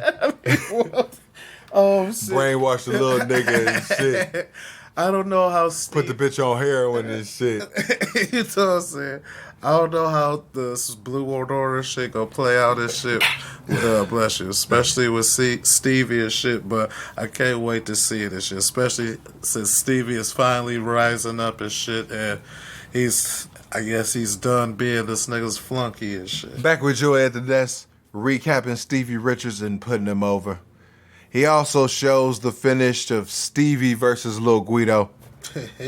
They cut to a crowd shot of fans chanting ECW up a staircase and shit, and tying it to Stevie's fandom and Raven's impending jealousy. It segues to a match with Raven versus Sandman with the stipulations, and Bulldozer versus Anthony. On the Tape Trader Show, we got a quick commercial for the Psychic Friends Network, then goes back to Joey throwing it to Raven versus Hack. If Raven loses, he loses his hair and the title. If Sandman wins, he keeps the title as new ECW champion. We got Raven with Peaches looking supremely grotesque. New year, old you. Itchy arm on deck. Versus Sandman. Peaches is awful. And then she has a flannel on too. She might be on heroin. Hat comes through the crowd, belt around his waist, looking right. Raven sneaks up on him on the aisle, jumps off the heat. I mean, you know, Raven ain't never really lost his hair in ECW. Nigga don't lose his hair to TNA like 03, 04-ish time frame. Spoiler alert. It's like 14 minutes left on the Tape Trader Show, and we got another match. All this shit is Gaga.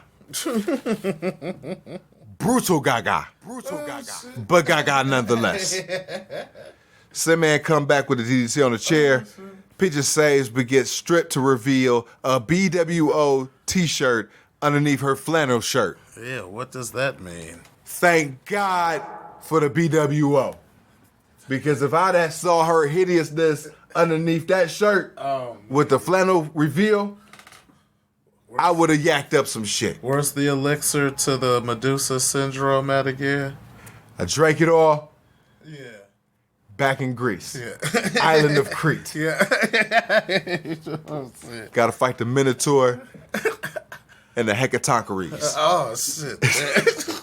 I don't know what the Hecatoncheires is and shit. Do your Googles. BWO hit the ring. Check out this clusterfuck. Convoluted ass mess. Raven drops the cane, hits Stevie with his fist. Stevie jumps the gun, then Stevie kicks Raven, who boinks in the hack, then back into each other. Mullinoak counts the pin. Oh, man. Negative infinity. Peaches gives back the belt. Raven powders. Joey tries to spin this BS like Stevie was in on it. Please, make this make sense. I thought it was a hell of a stretch to try to get the belt, keep the belt on Raven, and I don't know if the whole thing just seemed goofy to me anyway and shit. A world championship match, the nigga keep the belt and Raven get a haircut if he lose and shit. So I kind of knew Raven was gonna win since I'd never seen him go bald before and shit. So yeah, it was a lot of just like you said, Gaga, them just fighting all over the ring and fucking each other up and shit, and a way to placate somebody, and that Raven looked too soft and shit, but get the belt back on him, get Stevie over a little bit, get him involved in the shit, stretch that shit out and shit. So These niggas had the audacity to do an extreme replay of that fucking finish. Just highlighting how convoluted that shit was. Completely awful. We have a BWO t-shirt spot, a Raven t-shirt spot, a ECW Surgeons General Hazardous to Your Health t-shirt spot, an ECFNW t-shirt spot, and rounding that shit out, Sandman t-shirt spot. Moving on. Extreme Warfare Volume 2 from ECW Home Video, recounted by us. Extreme Retro Review number 243. you're welcome. We come back with more t-shirts of Taz, the Hardcore Cafe t-shirt spot, a catalog shield, a House of Hardcore shield, and the Sabu signature t-shirt spot. Who the fuck cares? Move on. Back with Joey at the Nest, throwing it to the main event, Oh, burger. which is the Undead Bulldozer and Real American Badass Brian Lee versus Anthony. Quick shine, nut shot cutoff, primetime slam no sold, second one, and the comeback is on by Anthony. Triple threat for the run in, Fat Gary makes the save. Putts bringing up the rear, he gets beat up. Faces get Francine up, franchise with the chain to Gary's neck. He screams, my neck, my neck, my neck. He's done. Anthony stands over Fat Gary as the triple threat take turns beating up Anthony. Heels leave. The masked man comes out and he talks shit. He wants Francine and he'll let Shane go if he trades her off. Shane whispers some shit to Francine. She goes to the masked man. The tape trader then cuts off. So I go to the WWE Network. Come on, somebody. Awesome Mike Awesome hits the ring. He gets the rude awakening. Dead. Triple threat panic and cower as the masked man swivels his hips. I said, like Shakira, because his hips don't lie. HW, your thoughts on the main event? Well, big giant pause at the end of that last thing you just said.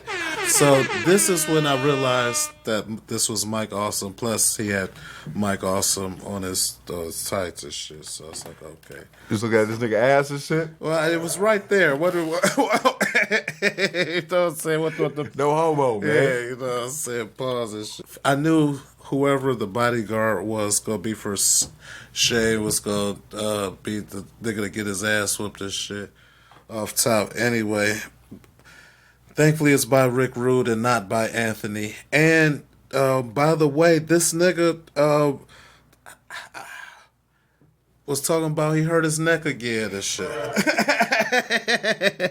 So Anthony had to take a beat down for Gary and shit because, you know what I'm saying, Gary fucked his neck up again and shit.